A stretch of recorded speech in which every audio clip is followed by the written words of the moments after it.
So here's what's going on with the outlets.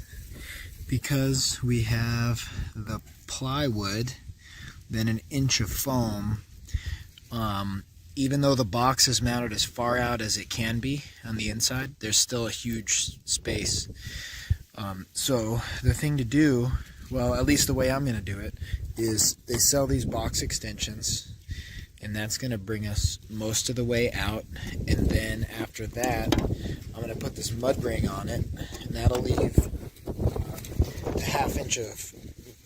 approximately half inch for stucco to come up to that edge. And so that way this will all be sealed rather than having stucco get all inside this box and everything. And so let me get going and I'll check in with that. So there's what we get. We'll take a little zoom in on this one.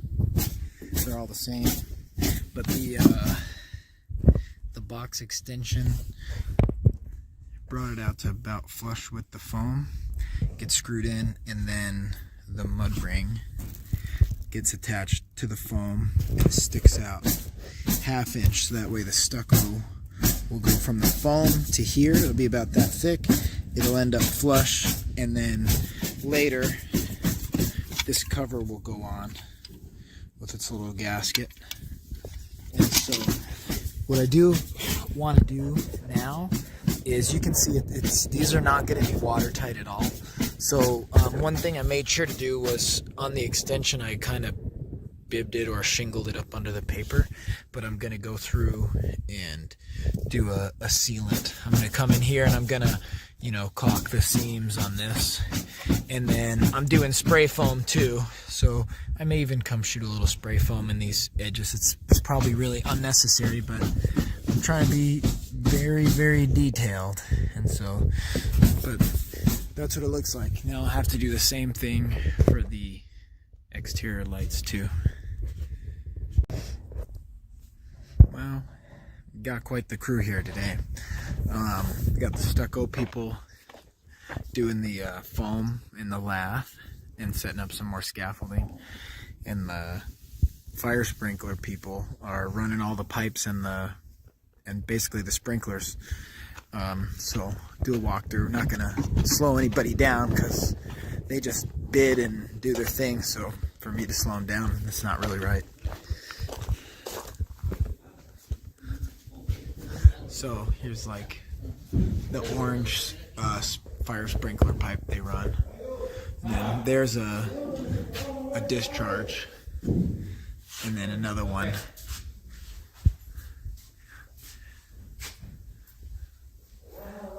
You signed the video waiver, right? Oh yeah. So here's the high side. A little tougher to work up there, but the same. That's where the sprinkler heads will be. Here is where the valve will be. That will feed the whole system. So if there's a fire, this valve will open and send water to all of them. So, yeah, that's gonna be loud.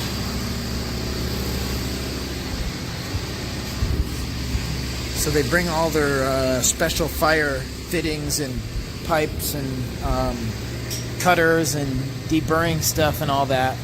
So it's all special stuff. It's pretty good. We'll head upstairs. Oh, there's the lather doing the foam and the ceiling lath.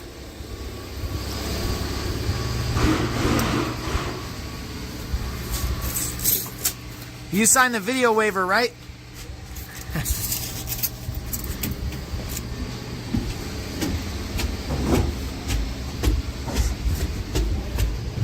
Yeah, we'll talk about this foam later.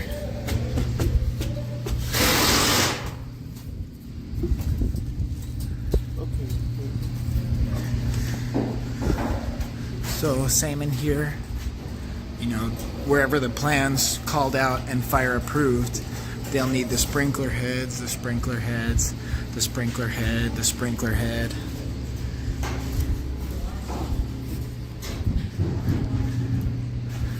in the closet, in the pantry, in the laundry, in the bathroom, in the bedroom.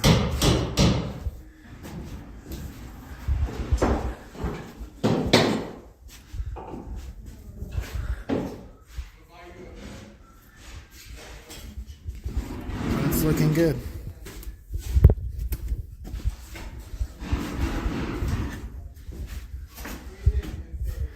Definitely. And then we got to coordinate where the fire sprinklers are with the lights. So the lights are all laid out so they, you know, we're not trying to occupy the same space. And so that's the main thing. We still got to do the deck, but that's coming up here pretty soon. But the lath and the foam's coming along fast. Fire sprinklers too. They've only been here since 7 a.m. It's maybe about 2 now, so they're moving. There's 4 of them. So there's your update for now. Well, they did finish in 1 day, so that's good. It's late now. They finished about 4-ish o'clock. So the last thing they did was put in this whole like control valve assembly. So there's the water pressure right there, and they bumped it up to 50 psi. And then this is a pressure relief valve. So it's set to, I think, 175 or 200. Actually, it's set to 150. I want to say it might be 175.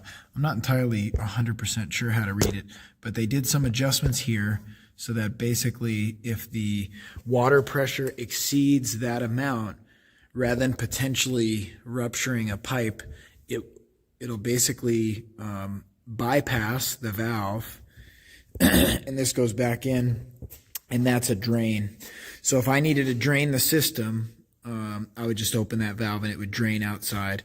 Or if the pressure is exceeded, it will bypass and drain outside. So this will never see higher than, I want to say they set it to that 175 number. I'm quite sure, actually, now that I think about it. So that was pretty cool. And no leaks, and they went all around and checked some stuff. So I do need to make a connection here, 1.5 inches, actually, to here, and drop that outside and tie into a